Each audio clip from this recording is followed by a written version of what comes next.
This episode of SESSLER'S Something is brought to you by 23andMe.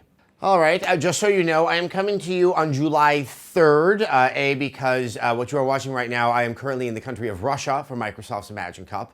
Also, I was gonna, take a day off with the 4th of July and the day that preceded. So if something huge has happened and I'm not responding to it, don't freak out. We know what happened last time when I said nothing big had happened, and then lo and behold, something big happened. So what I want to talk about today, this just came up this morning here on Wednesday, was the announcement from Double Fine that their original Kickstarter project needs more funding. And that looks like one of the ways that Tim Schafer and the team are going to go about getting the additional funding is to start to put the game out in its, unfinished form. The revenue generated from that will help fund the finishing up of it. That's an interesting tactic, and I don't want to go sort of after Double Fine or anything like that. I will honestly say I consider Tim Schafer to be a wonderful person in the industry and a friend. But this really kind of cuts to the heart of some of the issues I've been feeling with regard to Kickstarter ever since all the attention surrounded it with the funding of the Double Fine project about a year and a half ago.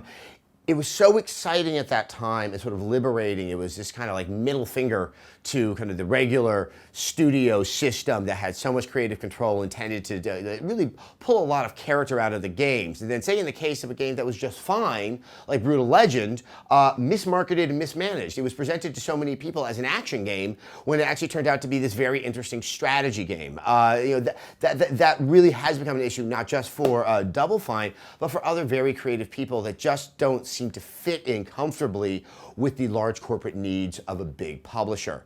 That was kind of the old Kickstarter story that kind of bled into the Ouya, which really was positioned as this sort of revolution, this kind of like, let's take the power back. We're going to have an Android gaming system that's a lot more open, and we can really kind of stick it to the Microsofts and Sonys out there. Let's go forward by a year and a half. There needs to be more money to fund an already overfunded Kickstarter project for Double Fine. The Ouya has come out. It is not being met with the warmest of embraces. I think there's a lot of questions about its longevity, about the ability that it can get that content onto it that is of high quality to maintain that interest. So what has happened? I think that, as I've said before, kind of with my Xbox One and PS4, we kind of bought into a story. It was a really fun story. I bought into it too. And the practical reality of it is making games is a little bit more complicated. And this idea of throwing money at something and it's all going to work out and we're going to kind of have a warm embrace and say, like, look, we've revolutionized everything. Yeah, things are a lot more complicated. It's kind of like politics, you know? You like having a sausage, you do not want to know how it's actually made. And that's what's becoming laid bare through a lot of this Kickstarter. I don't like the idea that people are throwing money at something and there isn't a full accountability about where that money is going. I've seen some projects I think are overfunded and the product that comes out doesn't seem to be representative of the money that was actually raised. In other cases, I think that by putting a low cost on it, it looks like something that we can all race to and we can hit that goal, when in all practical reality, game development becomes expensive. There's always hidden costs. There's always kind of a creep of the designs that go into it. I think it has gotten a little bit out of control. I think there's a lot of companies, Double Fine included, that are doing Kickstarters to raise funds for a second game before the first one has been put out. Obviously, the timing with regard to them has been a little bit, I would say, questionable. I think that we're losing confidence in what Kickstarter can do, and I think we need to look at Kickstarter in a different way. I don't think crowdsourcing the money to make a game is really going to be making games. A way of looking at it in maybe a more pared down way would actually be, hey, let's raise money to get a prototype so that you can go out and find private financing that is more representative of what is going to be necessary to get a game made in an independent fashion and find its way to the market. I think the other thing that is really disturbing about Kickstarter, and this is one of the reasons why I do not tweet out Kickstarter projects. A lot of you guys come to me, you want me to help support something. I'm not confident doing it because it's ephemera, it's just promises, there's just nothing that's really confident there.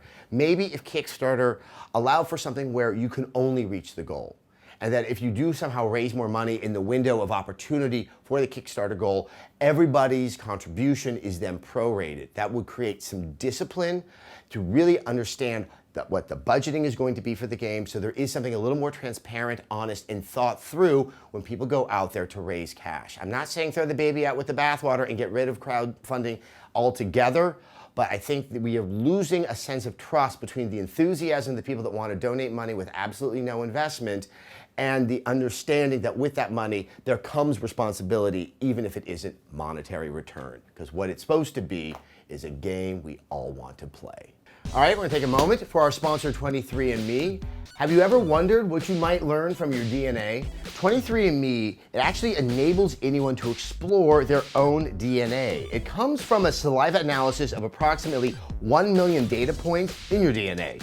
If you take on this service, you're going to receive over 200 personalized reports from your DNA that cover health risks, physical traits, carrier status for conditions that can be passed on to your children, and much more. This may sound intimidating, but the whole process is quite simple. First, you buy a DNA kit online, and then you mail in your saliva sample. And after a few weeks, you receive your 200 health, trait, and ancestry reports. So, what are you waiting for? Learn more about yourself. So check it out at 23andme.com/Sessler to learn more. All right, our question today is from Tyler Barrett. I guess this is the second rephrasing of something because he felt he didn't do a good job the first time. I like the way he's phrased it now. As this industry matures and takes on greater cultural standing, the preservation and maintenance of the medium becomes increasingly important. What do you think of the steps that have been taken in this generation, HD remakes, PS1 classics, and Virtual Console?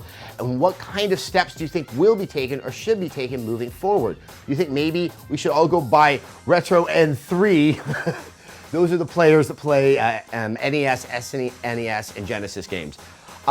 This whole idea of archival, or trying to get an archive of all the games that have been made is something that I'm very passionate about and very concerned about. Tyler, I understand that you're looking at it from a consumer perspective, that you want to be able to have access to play these games. I look at it as we need to make sure that there are copies of these games as they originally can be played in good condition, that is being held somewhere that can preserve them because they don't, if it's a cartridge, they don't deteriorate over time.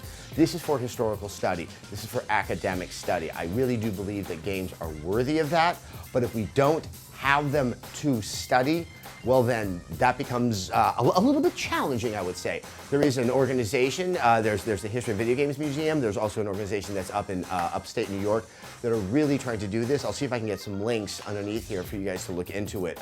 This is something of great concern that I think the ESA and other organizations within the video game industry, that we have to realize that yes, this is consumer, yes, there is a disposable quality to the notion of games, but we need to preserve our history. We need to look back, understand how far we've come, where we can go, and that some of these games, they're still fun to play.